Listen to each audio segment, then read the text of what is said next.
Okay, now like I was saying in my last two videos, my channel information videos, I seen this movie like a week ago. I seen it a week ago. I did not do the review for it because of other things. I know I'm slacking. This movie got some positive reviews. This movie did get some positive reviews from some people. What did I think about it? Lights out. All right, let's talk about it. That's why we're here. That's why I'm doing the video. I'm going to talk about it. Let's talk about it. So Lights Out is a new 2016 horror film that is rated PG-13. Let's be honest here.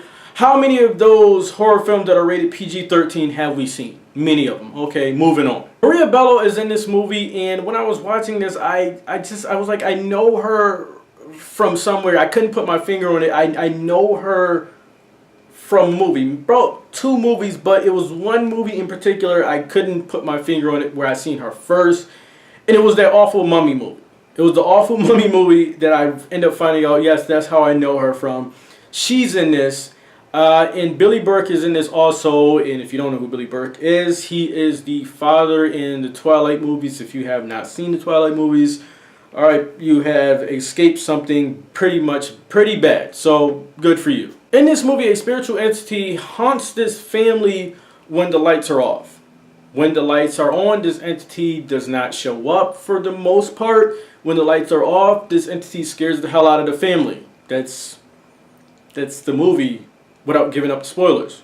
So the question remains, did I like this movie? No, I did not like this movie. This is another horror movie, like another modern day horror movie that we've seen so many times, but just a little wrinkle on it. That's it, just a little wrinkle on it. And this is what this movie is, just has a little wrinkle with it. The idea of the darkness keeping this entity away is pretty cool. It's pretty cool. It's cool to see watching the movie. The lights go off. This entity is there. When the lights go on, this entity is not there. And it's a straight shot, no cutaways. That's nice to see. But when this movie needs something to happen, this movie just totally forgets about the whole thing. And just, we need stuff to happen here. So the movie just forget about the whole premise of that. Like I said, when the movie needs stuff to happen, it totally forgets about its premise and the pretty much cool idea of this movie. When the movie needs stuff to happen, a lamp, the entity will destroy a lamp when the light is on. We need stuff to happen, there you go. It turns off the lights.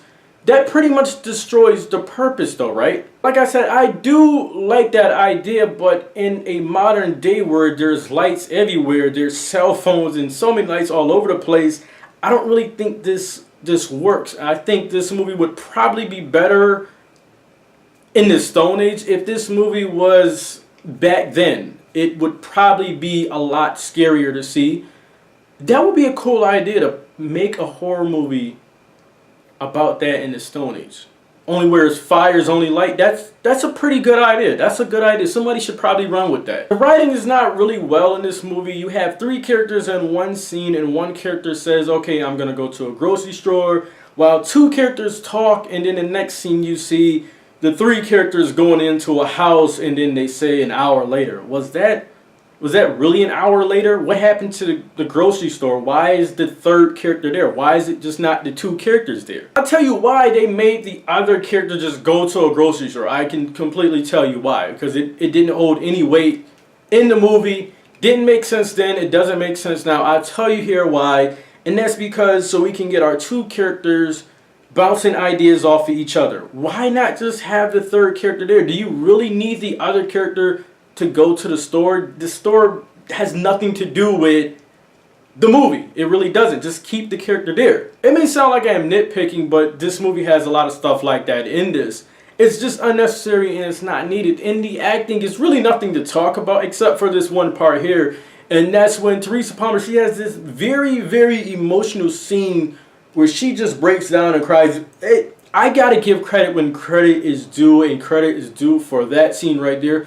So good job, Teresa Palmer. Another thing I did hate about this movie, every character has to have a one-liner. Every character has to have their motivational speech and their moments where they have to say stuff and motivate every character, or it's a combination of our three characters in this movie. They have to have their time to be a motivational speaker And even the child actor has about 2 or 3 parts where he has to be the motivational speaker, and it's just too much for me. Not only is it too much, it's just not realistic. When you have a spiritual entity that's haunting you, there's really no motivational words that can be said. That's something from a different world. That's scary. Now, something from a different world that's haunting you and scaring you, there's no motivational words that can be said to get you up for that moment. That's in any real scenario, people are running away from the issue. They're going to try to get away as far as possible. In this movie, it felt really awful. I will say that if you watch horror movies, this movie won't do it for you. This movie will not do anything for you. But if you are a person that gets frightened easily at horror movies, this movie is for you. And me, I'm a person that watch a lot of movies, so this movie definitely did not do it for me. So 56 for Lights Out. I got to give it a 56 out of 100. Get in the comment section, let me know your thoughts. Finally made the video. I'm done here.